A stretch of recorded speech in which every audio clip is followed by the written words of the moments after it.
And finally tonight, it's not a subject much discussed, certainly not in public, but it's growing increasingly consequential as baby boomers age and the incidence of Alzheimer's grows. The issue is sexual relations, dementia, and what constitutes consent.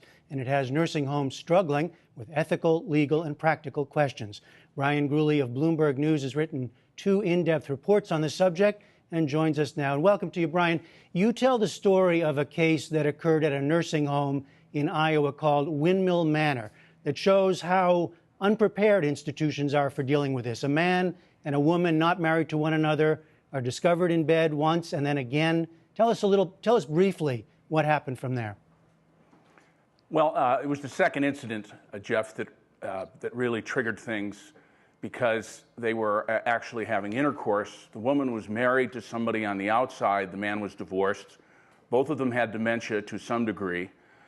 And the result of this was catastrophic for a number of people. The man was eventually removed from the home. His family then had to drive almost 2 hours to visit him.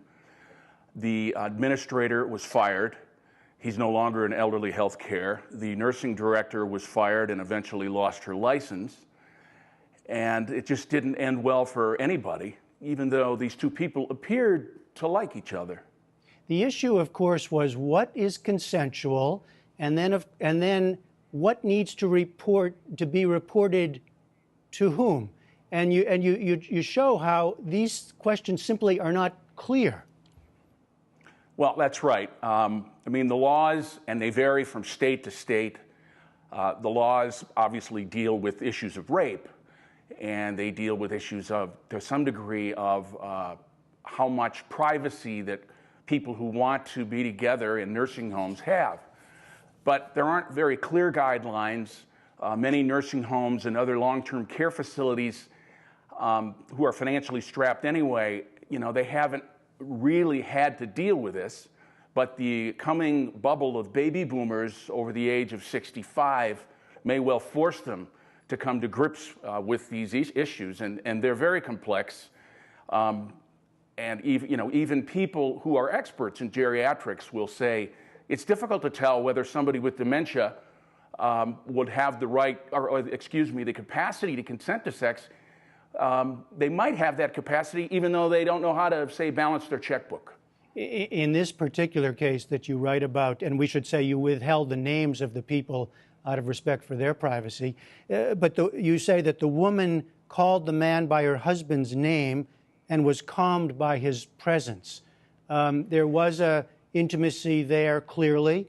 It wasn't clear what she knew at the time, and so that led to some of the questions. That's right. And, maybe I missed it in the hundreds of pages of documents I read, Jeff, but I couldn't find a reference to the various authorities at the nursing home and in the state regulatory agencies ever asking the man or the woman what they thought. And maybe they just didn't trust them because they had dementia. But the question remains, were they exercising their own right to intimacy? And the truth is they have a right to this. And obviously they also have a right to safety if they're uncomfortable in a situation like that. But what evidence there is, and we don't know because we weren't in that room, the evidence is that they kind of liked each other. Now, you in your second report, you write about some nursing homes that are taking a rather different approach, and one in particular you write about is Hebrew Home in New York, which you say presumes that residents with dementia have the capacity to decide whether to have sex. A more encouraging of intimacy, including sex? Yes. The Hebrew Home, back in 1995, recognized the fact that people were being intimate, whether it's hand-holding or kissing or fondling or all the way to intercourse. It was happening whether they wanted to admit it or not. And the folks there decided, let's confront this head on. And so they wrote a policy that helped staff know what to do, what to look for, to make sure that residents, including those with dementia, including those without, were comfortable in those relationships. The underlying belief being that not only do they have a right to these relationships, just as they would on the outside, but it's good for these people, particularly those who have dementia and may have lost touch to some degree with family or friends. And that feeling of closeness with somebody else, the feeling of touch, is a gift later in their life. Bryan, very briefly, if you would, to the extent that this is becoming a bigger issue, is there more talk about it? Is there more being done with guidelines and standards? I think there's more talk about it now, Jeff, than there was even 5 years ago.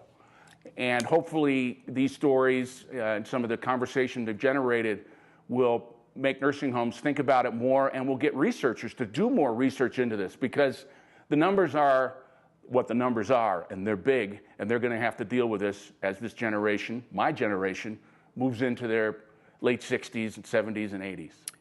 Bryan Gruley of Bloomberg, thanks so much. Thank you.